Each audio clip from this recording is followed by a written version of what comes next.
शुक्रिया Rajesh. News room live में आपका बेहद स्वागत है। मैं हूं आजाद खालिद, आपका मेजबान, और लेकर हाजिर हूं न्यूज रूम लाइव।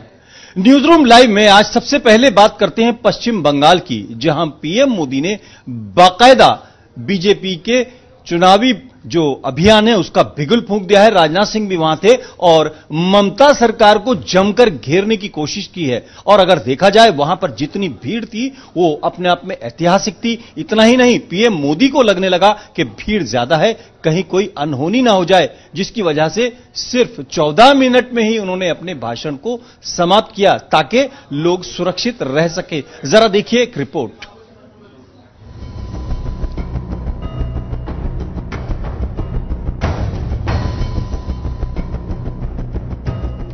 लोकसभा चुनाव की उल्टी गिनती शुरू होने के साथ ही सभी पार्टियां चुनावी मोड में आ गई हैं। शुक्रवार को बजट पेश करने के बाद सत्ताधारी पार्टी यानी बीजेपी ने आज पश्चिम बंगाल से लोकसभा चुनाव की बिगुल फूंक दी। जहां प्रधानमंत्री मोदी ने पश्चिम बंगाल के ठाकुरनगर और दुर्गापुर में मोर्चा संभाला, तो गृह मंत्री राजनाथ सिंह ने अलीपुर द्वार और कूच बिहार में हुंकार भरी में विशाल जनसभा को संबोधित किया। भारी भीड़ से गदगद प्रधानमंत्री मोदी ने कहा कि आज की रैली का दृश्य देखकर उन्हें यह समझ में आ गया है कि दीदी हिंसा पर उतारू क्यों है। पीएम ने कहा कि हमारे प्रति बंगाल की जनता के प्यार से डरकर लोकतंत्र के बचाव का नाटक करने वाले लोग निर्दोष लोगों की हत्या करने पर तुले हुए हैं।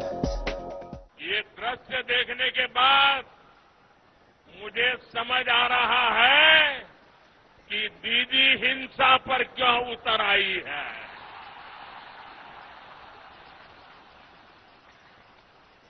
ये आपका प्यार है, जिसके डर के कारण लोकतंत्र का बचाव के नाटक करने वाले लोग निर्दोष लोगों की हत्या करने पर तुले हुए हैं।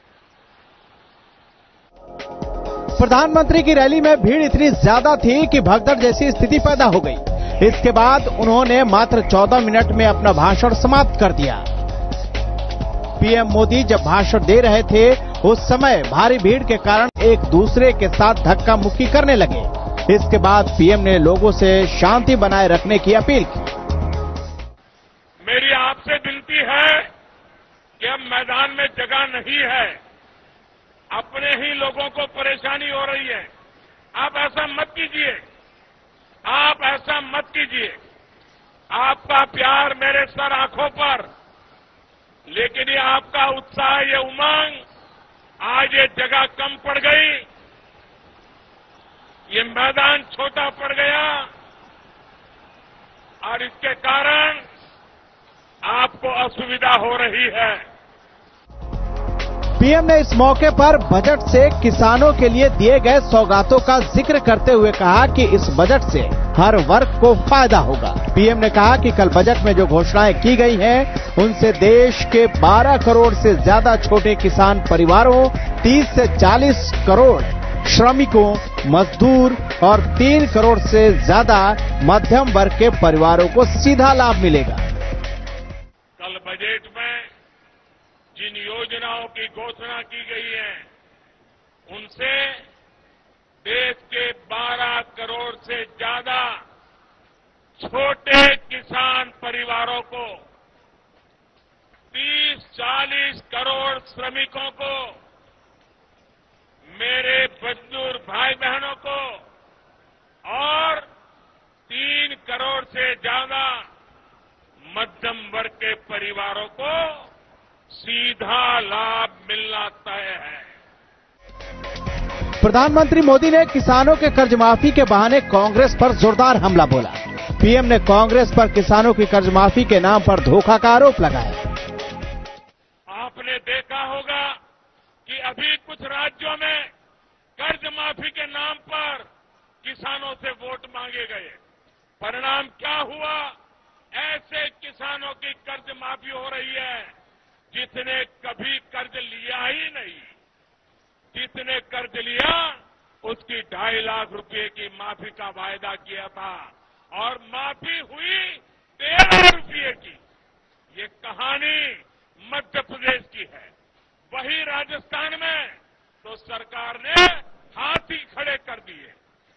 तो अब ये बहाना बनाया जा रहा है कि हमें तो पता ही नहीं था कि किसानों का कर्ज माफ करने से इतना बड़ा बोझ पड़ेगा।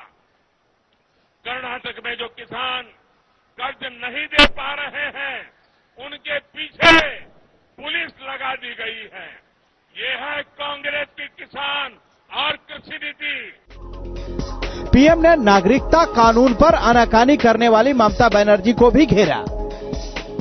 पीएम ने कहा कि बांग्लादेश और पाकिस्तान से लोगों को भाग कर आना पड़ा। हम नागरिकता कानून लाए हैं, संसद में यह कानून पारित होने दीजिए, इससे जनता को उनका अधिकार मिलेगा। हम नागरिकता का कानून लाए हैं। मैं यहां के टीएमसी पार्टी को कहता हूं कि आप नागरिकता के कानून का समर्थन कीजिए, पार्लियामेंट में पारित होने दीजिए। ये मेरे भाइयों बहनों को उनका अधिकार मिलना चाहिए। देश के टुकड़े हुए इनकी जिंदगी आपने तबाह की है। उधर अलीपुर द्वार में गृह मंत्री राजनाथ सिंह ने टीएमसी के खिलाफ मोर्चा खोलते हुए जमकर हमला बोला। उन्होंने पार्टी कार्यकर्ताओं की हत्या के बहाने जहां ममता सरकार पर निशाना साधा, तो वहीं उन्होंने पश्चिम बंगाल में कमल खिलने का दावा भी कर दिया। और यहाँ पर भारतीय जनता पार्टी की हवा ही नहीं चल रही है। पश्चिम बंगाल में भारतीय जनता पार्टी का तूफान चल रहा है मेरे बहनों भाइयों। अब आगे इस पश्चिमी बंगाल में न हसिया हथौड़ा मिलेगा, न हसिया हथौड़ा मिलेगा, न पंजा खिलेगा, न ट्रे रहेगा, न मूल रहेगा, और पश्चिम बंगाल में केवल कमल खिलेगा मेरे बहनों भाइयों। बीजेपी के दो दिग्गज नेताओं ने ममता के गढ़ में उन्हें ललकारा है। अब देखना है कि पश्चिम बंगाल में अपना सिक्का चलाने का दावा करने वाली ममता बनर्जी लोकसभा चुनाव में बीजेपी से अपना किला बचा पाती हैं या नहीं। Bureau report, JK 24/7 news. और अब बात करते हैं दिल्ली की सियासत की। दिल्ली की सियासत बल्कि यूं कहें कांग्रेस की सियासत की, क्योंकि यहां पर 7 लोकसभा सीटें हैं और कांग्रेस यहां पर अपना खाता खोलना चाहती है। क्योंकि आपको मालूम है कि दिल्ली में कांग्रेस सत्ता से भी गई और वहां लोकसभा में भी वो 0 है। शीला दीक्षित को कमान सौंपी गई ताकि दिल्ली के अंदर कांग्रेस को मजबूत किया जा सके। और आज शीला दीक्षित ने बाकायदा लंच पार्टी दी और विरोधियों को एक जगह इकट्ठा करने की कोशिश की और खासतौर से उन्होंने सरकार पर निशाना साधा और बजट को भी कहीं ना कहीं उन्होंने निशाने पर लिया। जरा देखते हैं इस रिपोर्ट में क्या कहती हैं शीला। लोकसभा चुनाव की तारीखों का ऐलान में भले ही अभी कुछ वक्त बाकी हो, लेकिन सियासी पार्टियां चुनाव जीतने की रणनीति पर अभी से काम करने लगी हैं। इस तस्वीर को देखिए। इस तस्वीर में दिख रहे यही वो चेहरे हैं जिसके भरोसे शीला दीक्षित ने दिल्ली में 15 सालों तक राज किया। एक बार फिर दिल्ली कांग्रेस की कमान शीला दीक्षित के हाथ में है। दिल्ली में कांग्रेस को फिर से जिंदा करने की जिम्मेदारी भी शीला दीक्षित पर ही है। यही वजह है उन्होंने अपने पुराने साथियों को एक करने के लिए शीला दीक्षित ने कवायद शुरू कर दी है। इसके लिए आज उन्होंने लंच पार्टी का आयोजन किया। इसमें कांग्रेस के सभी पुराने दिग्गजों ने शिरकत की। इस मौके पर शीला दीक्षित ने कहा कि भले ही चुनाव की तारीखों का ऐलान नहीं हुआ हो, लेकिन उन्होंने अभी से ही पार्टी को मजबूत करने के लिए कैंपेन शुरू कर दिया है। हालांकि उन्होंने लोकसभा प्रत्याशियों के नाम के बाद अभियान को तेज करने की बात कही। भैया, कैंपेन हम अपने आपस में पार्टी में ऑलरेडी शुरू कर दिया है और इंतजार करिए, हमारे कैंडिडेट्स तो आ जाएं और डिक्लेयर तो हो जाए इलेक्शन। एक तरफ बीजेपी बजट को आम लोगों के लिए लाभकारी बता रही है, दूसरी तरफ दिल्ली कांग्रेस की अध्यक्ष शीला दीक्षित चुनावी बजट बता रही हैं। साथ ही शीला दीक्षित ने महिलाओं के लिए खास घोषणा नहीं होने पर नाराजगी भी जताई। वो बजट इसलिए आया है कि वो साफ जाहिर हो रहा है कि एक इलेक्शन आने वाला है। It's an election based budget. Finished. आपको लग रहा है मैम कि ये चुनावी वादे हैं पूरे नहीं होंगे, लोगों को उस पर विश्वास नहीं करना चाहिए? It's not a matter of विश्वास या समथिंग। वो ऑब्वियसली बजट ऐसा है कि क्योंकि चुनाव आ रहा है तो उन्होंने चुनाव को मद्देनजर रखते हुए ये बजट दिया है। चुनाव को लेकर एक बजट था, उसमें कटौती की गई है। जी हाँ, उसके लिए आश्चर्य है कि ये क्यों किया गया है और इसको नहीं होना चाहिए था। हम लोग तो सब चाहते हैं कि महिलाओं को और उठाया जाए और यहाँ पर उनको थोड़ा बहुत जो होना चाहिए था वो नहीं हुआ है। शुक्रवार को पेश हुए बजट को लेकर भले ही कांग्रेस इसे चुनावी बजट बताए, लेकिन इतना तो तय है कि इस बजट में आम आदमी से लेकर खास आदमी तक सरकार ने ख्याल रखा है। खासकर किसानों पर सरकार की मेहरबानी को ज्यादा ही देखने को मिली। देखना होगा बजट से चुनावी लाभ लेने में कोशिश कर रही बीजेपी को कांग्रेस किस तरह रोक पाती है। दिल्ली में मरी हुई कांग्रेस को जिंदा करने के लिए आज दिल्ली प्रदेश अध्यक्ष शीला दीक्षित की तरफ से एक लंच पार्टी का आयोजन किया गया, जिसमें उनके धुर विरोधी माने जाने वाले जयप्रकाश समेत तमाम नेता मौजूद रहे। अब देखना यह होगा कि शीला दीक्षित की ये कोशिश लोकसभा चुनाव में कितना रंग लाती है। वीडियो जर्नलिस्ट अशोक के साथ Tarun Sharma, JK 24/7 news, Delhi. News room live में अब आपको लिए चलते हैं बिहार, जहां पर सियासत गर्म होती जा रही है। RLSP शिकायत कर रही है और उसको ये कहना है कि वहां पर शिक्षा व्यवस्था कहीं ना कहीं लचर हुई है। लेकिन ये शिकायत करना उपेंद्र कुशवाहा को भारी पड़ गया, क्योंकि प्रदर्शन वो कर रहे थे, बाद में पुलिस ने उनके प्रदर्शन पर लाठियां भी चलाई और बाकायदा उनको ये बता दिया कि अगर आप विरोध करेंगे तो हम भी आपका विरोध करेंगे, लेकिन अपने ही अंदाज में। जरा देखिए रिपोर्ट।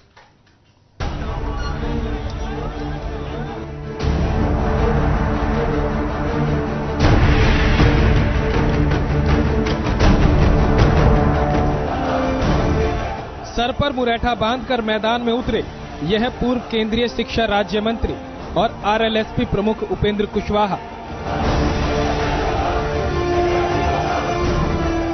गरीब बच्चों की बेहतर शिक्षा को लेकर उपेंद्र कुशवाहा समर्थकों के साथ पटना में आक्रोश मार्च करने पहुंचे।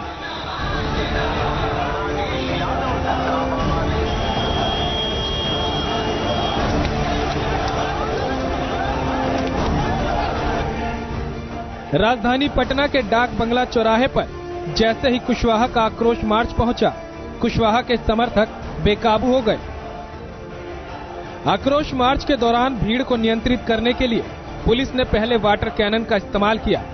इस दौरान कुशवाहा भी अपने समर्थकों को नियंत्रित करने बहुत कोशिश की, लेकिन उग्र समर्थक लगातार अनियंत्रित हो रहे थे, जिसके बाद पुलिस ने बिगड़ते हालात को संभालने के लिए जमकर लाठियां भांजी।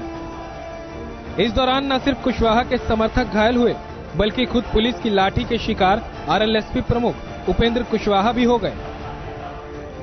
लाठीचार्ज की इस घटना के लिए उपेंद्र कुशवाहा ने बिहार के CM नीतीश कुमार पर जमकर हमला बोला। उन्होंने नीतीश सरकार पर शिक्षा विरोधी होने का आरोप भी लगाया। हमारी लड़ाई बिहार की सरकार से है। शिक्षा हम चाहते हैं गरीब बच्चों के लिए अच्छी हो, लेकिन नीतीश कुमार ने लाठी चलवाई हमारे लोगों पर। मुझको भी चोट आई है, माथे में भी चोट आई है, हमारे अनेक साथियों को लाठी लगी है, लेकिन चाहे जान भी ले ले, नीतीश कुमार की शिक्षा विरोधी सरकार जब तक गरीब बच्चों के लिए शिक्षा की व्यवस्था नहीं होगी, तब तक हम लोग का आंदोलन नहीं बंद होगा। हर जोर जुलूम के चलते हुए हमारा संघर्ष जारी रहेगा। बिहार में शिक्षा व्यवस्था में सुधार को लेकर पूर्व केंद्रीय मंत्री और RLSP नेता उपेंद्र कुशवाहा ने अपने समर्थकों के साथ आक्रोश मार्च निकाला। गांधी मैदान के JP गोलंबर से शुरू होकर मार्च राजभवन जा रहा था, लेकिन पटना के डाक बंगला चौराहा पर पुलिस और RLSP के कार्यकर्ताओं में झड़प हो गई। इसमें कई कार्यकर्ताओं को चोटें भी आई हैं। इस बीच कुशवाहा की तबीयत बिगड़ गई तो उन्हें PNCH भेजा गया। बताया जा रहा है कि कुशवाहा के सामने ही कार्यकर्ता आगे बढ़ने को अड़े हुए थे, लेकिन पुलिस उन्हें रोकना चाहती थी। इस बीच RLSP कार्यकर्ताओं और पुलिस के बीच झड़प हो गई। RLSP कार्यकर्ताओं ने भी लाठियां चलानी शुरू कर दी, जिसके बाद पुलिस ने लाठी चार्ज किया। इसमें कई कार्यकर्ताओं को चोटें भी आई। इसके बाद उपेंद्र कुशवाहा अपने समर्थकों के साथ डाक बंगला चौराहा पर बैठ गए, जहां उनकी तबीयत और बिगड़ गई। आनन फानन में एम्बुलेंस बुलाई गई और उन्हें PNCH भेजा गया। Bureau report.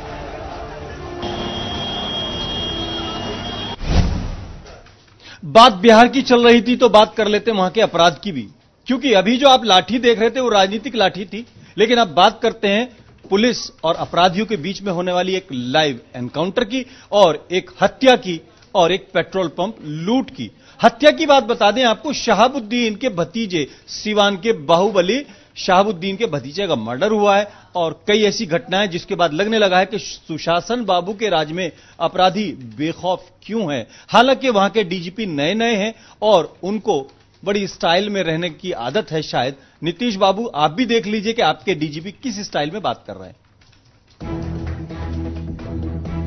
बिहार में अपराधियों ने सुशासन बाबू के सुशासन को जनता के लिए कुशासन बना दिया है। हर दिन हत्या के वारदात से सुशासन छलनी हो रहा है। ये उस नीतीश कुमार का बिहार है जहां अपराधी थर-थर कांपते थे, लेकिन आज उसी नीतीश कुमार के बिहार में अब सुशासन कांपने लगा है। अपराधी मस्त है और प्रशासन पस्त।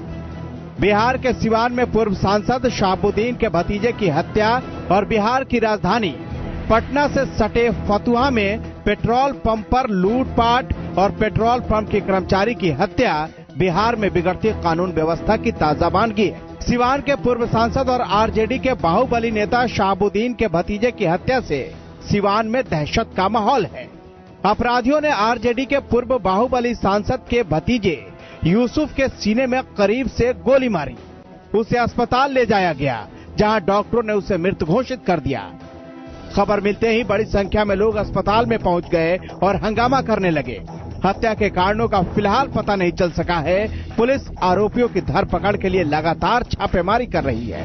बिहार के डीजीपी गुप्तेश्वर पांडे ने कहा है कि पुलिस अपराधियों तक पहुंचने का पूरा प्रयास कर रही है। उन्होंने जल्द ही अपराधियों की गिरफ्तारी का दावा भी किया है। देखिए, मैं एक बात कहता हूं, आप पहले ये विचार कीजिए, 12 करोड़ की आबादी है हमारी, 1000 से अधिक पुलिस स्टेशन है। आप ये बताइए, 12 करोड़ की आबादी है, मतलब ये हुआ कि दिल्ली से 10 गुना ज्यादा, मुंबई से 10 गुना ज्यादा, कोलकाता से 10 गुना ज्यादा।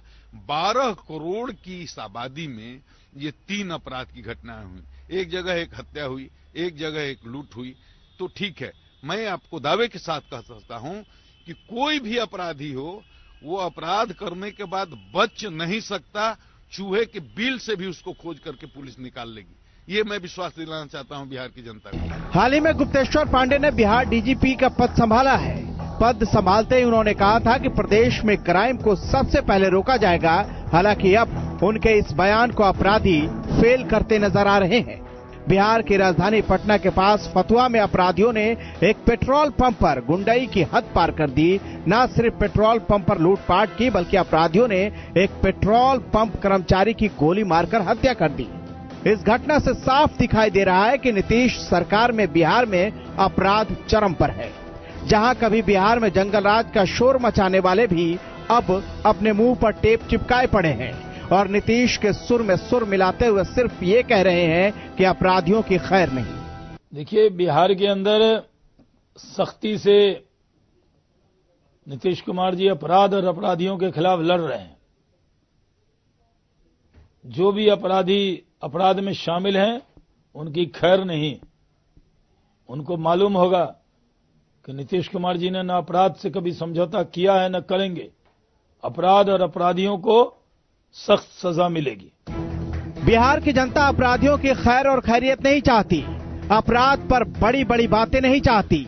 वो तो उन पर लगाम लगाना चाहती है, अपने बच्चों को खौफ से मुक्त रखना चाहती है। लेकिन नीतीश कुमार के सहयोगी और उनके नेता एक ही रटा रटाया जवाब देते हैं। नीतीश कुमार के राज में कोई अपराधी बच नहीं सकता है। अगर अपराधी बच नहीं सकता तो फिर ये हत्याएं क्यों हो रही हैं? तो क्या ये मान लिया जाए कि बिहार में फिर से जंगल राज की वापसी हो गई है? क्या बिहार फिर से 90 के दशक की ओर लौट गया है? क्या बिहार में बाहर लाने के लिए किसी और को जिम्मेदारी देने की जरूरत है, जो इन बेलगाम अपराधियों पर लगाम लगाकर बिहार के गिरते कानून व्यवस्था को संभाल सके और लोगों को बेखौफ जीने का अवसर दे सके? Bureau report, JK 24/7 news. Delhi की ऋषिता जैन का नाम सुनकर एक बार फिर यह साबित होता है कि लड़कियां किसी से कम नहीं। कोई भी फील्ड हो, लड़कों से लड़कियां कम नहीं हैं, क्योंकि पावर लिफ्टिंग जैसे खेल के अंदर अगर ऋषिता जैन अच्छा कर रही है तो यकीनन ये एक बड़ी बात है। खेलकूद में हालांकि लड़कियां बहुत अच्छा कर रही हैं, लेकिन पावर लिफ्टिंग में अब ऋषिता ने बाकायदा ये साबित कर दिया है कि लड़कियां किसी से पीछे नहीं है। जरा इस खबर को देखिए और फिर आप जानिए कि ऋषिता क्या कर रही हैं।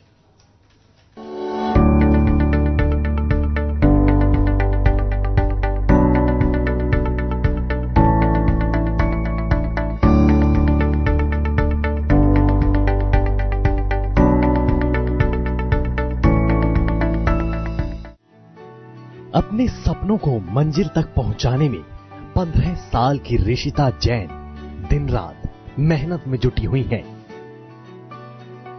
तस्वीरें बयां कर रही हैं कि आखिर दिल्ली की रहने वाली ऋषिता की मेहनत रंग भी ला रही है। पावर लिफ्टिंग जैसे टफ गेम को न सिर्फ चुना बल्कि 1 साल की कड़ी मेहनत करके आज काफी कुछ हासिल भी कर लिया है, जिनकी ये मेडल्स और सर्टिफिकेट तस्दीक भी कर रहे हैं। हालांकि अभी सफर बहुत लंबा है। ऋषिता जैन ने 1 साल पहले जब पावर लिफ्टिंग में करियर बनाने के बारे में सोचा तो इस मुश्किल राह पर उनका साथ दिया कॉमनवेल्थ गोल्ड मेडल विजेता जावेद मेहता ने। जी हां, जावेद से बेहतर इस गेम को कोई नहीं समझ सकता था और ऋषिता के लिए भी जावेद से कोई अच्छा कोच नहीं हो सकता था। जावेद ने ऋषिता में कुछ करने की शिद्दत देखी और कोचिंग देने का फैसला किया। एज ए ऑर्डिनरी मेंबर इसलिए मेरा जिम ज्वाइन किया था, लेकिन जैसे मैंने देखा इसका वेट ट्रेनिंग की तरफ इसका रुझान ज्यादा था और ये अपनी एज के हिसाब से बहुत अच्छी वेट ट्रेनिंग कर लेती थी, उठा लेती थी। तो मैंने इससे बात की कि आप क्या इसको गेम को स्पोर्ट्स को आगे परसू करना चाहेंगे? तो इन्होंने मुझे कहा हाँ मैं परसू करना चाहूंगी और इसने फिर एक प्रॉपर ट्रेनिंग स्टार्ट की। उस ट्रेनिंग का ही नतीजा है कि आज इसके पास इतने मेडल हैं और ये धीरे धीरे अपने गेम को आगे बढ़ाती जा रही है और ये अपना पूरा एफर्ट डाल रही है। वरना लड़कियां आमतौर पे वेट ट्रेनिंग नहीं कर पाती हैं, लेकिन ये बहुत स्ट्रांग है और इंटरनेशनली जरूर मुझे पूरी उम्मीद है कि इस बार ये काम करके दिखाएगी, मेडल लेके आएगी। हालांकि पावर लिफ्टिंग की तैयारी आसान नहीं होती। इसके अलावा कड़ी मेहनत और स्ट्रिक्ट डाइट को भी फॉलो करना पड़ता है। पावर लिफ्टिंग ज्वाइन करने से पहले सिर्फ ऋषिता का जंक फूड पर ही पूरा जोर रहता था। इसके अलावा वो काफी आलसी भी थी, लेकिन इसमें मदद की ऋषिता की मम्मी और पापा ने, जिन्होंने अपना पूरा ध्यान इस वक्त ऋषिता के करियर को बनाने में लगा दिया है। ऋषिता की मम्मी ने बताया कि वो खुद भी खिलाड़ी रह चुकी हैं, लेकिन घर से सपोर्ट नहीं मिलने की वजह से स्पोर्ट्स में करियर नहीं बना पाई। लेकिन अब वो नहीं चाहती कि उनकी बेटी के साथ भी कुछ ऐसा हो। I used to play sports, so हमें इतना वो इनिशियली नहीं वो एक्सेप्टेंस होती थी पेरेंट्स की तरफ से, तो बट हम शुरू से ही सपोर्टिव थे। लाइक अब तो हमारी लाइफ चलती अंडर ऋषिता के आसपास है।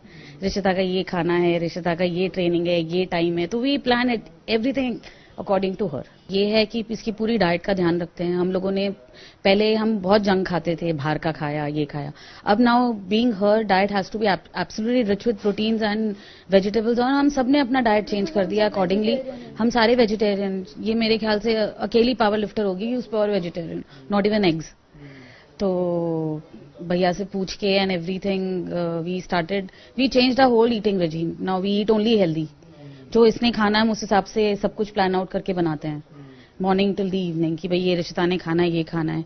A little patch, since she is a little girl, तो उसको थोड़ा सा पैच दे देते हैं कि जहां उसको जो खाना है she can have. But things like soya, tofu, vegetables, broccoli, mushroom, everything जो हम हो सकता है घर पे आए प्लान की उसका घर पे ही उसका काम हो जाए। ऋषिता के पापा पेशे से बिजनेसमैन हैं, लेकिन बेटी के सपने को साकार करने के लिए पिछले 1 साल से अपने काम पर कम और बेटी के साथ जिम, अलग अलग कॉम्पिटिशन्स में ज्यादा वक्त बिता रहे हैं।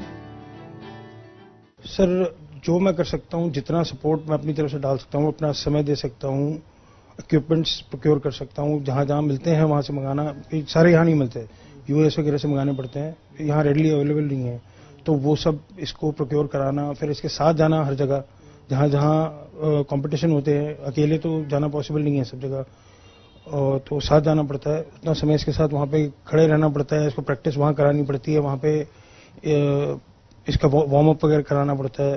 देन इसकी लिफ्ट्स हैं वो मैनेज करनी पड़ती हैं, लिखवानी, नेक्स्ट लिफ्ट कितनी लिखानी है और क्या किस स्मूथनेस से इसने पहली लिफ्ट उठाई है, ताकि हम सेकेंड लिफ्ट को उस हिसाब से एडजस्ट करके और लिखवा सकें। ऋषिता की नजर अब बड़े इवेंट पर है, खासतौर पर कॉमनवेल्थ, एशियन गेम्स और वर्ल्ड कप चैंपियनशिप।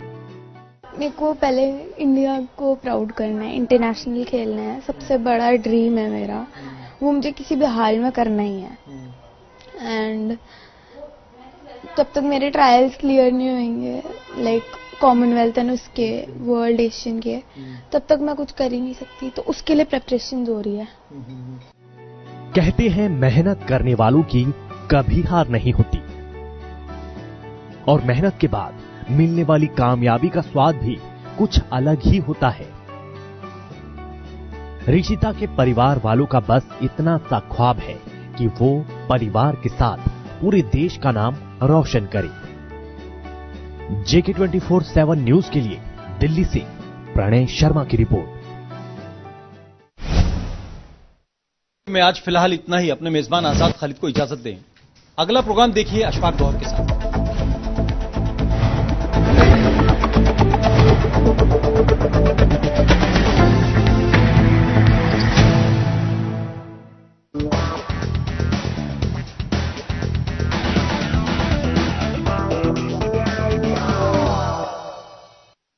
आपका राजनीतिक सफर कैसे शुरू हुआ, यहां तक पहुंचते पहुंचते का थोड़ा सा ब्रीफ में आप अपने सफर को शेयर करें।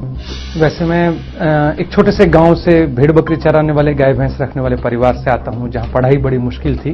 18 किलोमीटर चल के पढ़ा। ना राजनीति में मेरे परिवार से कोई था, ना इकोनॉमिकली या सोशली कोई बहुत बड़ी शख्सियत मेरे परिवार में थी। आरएसएस कहां खड़ा है, आप कहां खड़े?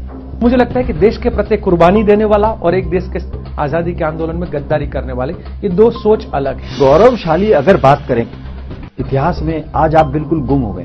हमारा गुम होना ना होना, किसी का दिखना ना दिखना, वो फर्क इसलिए है कि अगर आज देखोगे तो सेवा दल के साथ जुड़े हुए लोग हैं, वो कौन है? वो आम जनता है, किसान है, मजदूर है, गांव में रहने वाले हैं, स्लम में रहने वाले हैं, आम जनता के बीच में रहने वाले। अब आरएसएस के साथ जुड़े हुए अगर लोगों को ज्यादातर देखोगे तो मैं मानता हूं कि वहां पर ट्रेडर सबसे ज्यादा है। 2019 के चुनाव में आपको क्या लगता है, कितने आप तैयार हैं? हम लोग पूरी तरह से तैयार हैं, और कांग्रेस को और हम लोग अभी और मेहनत करेंगे, क्योंकि जनता के बीच बिना मेहनत का कोई फल मिलता नहीं है।